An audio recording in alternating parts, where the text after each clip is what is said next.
জীবনে প্রথম মাটির হাঁড়িতে রান্না করতেছি। খাসির মাংস রান্না করব।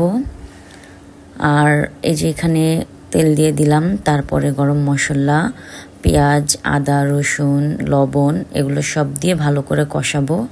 তারপরে হলুদ, মরিচ, ধনিয়ার গুঁড়া আর আস্ত একটা রসুন, এগুলো ভালো করে কষানোর পর এখানে আমি খাসির মাংস আর আলু দিয়ে দিতেছি কষানোর জন্য। এই খাসির মাংসটা রান্না করছি এই হাঁড়িতে, অনেক মজা হয়েছিল।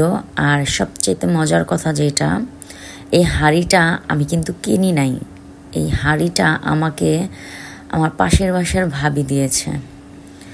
মানে আমি ওর সাথে কথাটা শেয়ার করছি যে আমার অনেক দিনের একটা শখ যে আমি মাটির হাঁড়িতে রান্না করব।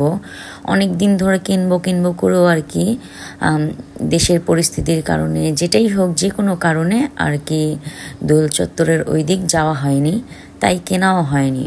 তো ও হঠাৎ করে আমাকে এটা দিয়ে বলল যে যাও, আমি তোমার শখটা পূরণ করলাম। তো ওকে অনেক অনেক অনেক অনেক ধন্যবাদ আমার শখটা পূরণ করার জন্য। আর মাটির হাঁড়িতে রান্না করছি ফার্স্ট টাইম, আমার একটু ভয় কাজ করতেছিল, যদি এটা ভেঙে সব পড়ে যায়, যদি এরকম কিছু হয়। তো যাই হোক, আলহামদুলিল্লাহ এই ধরনের কিছুই হয় নাই। রান্নাটা খুব সুন্দর হয়েছে, অনেক মজা হয়েছে। আপনাদেরকে অসংখ্য ধন্যবাদ যারা আমার এই ভিডিওটা দেখতেছেন। সবাই লাইক, কমেন্ট, শেয়ার করে আমার পাশে থাকবেন।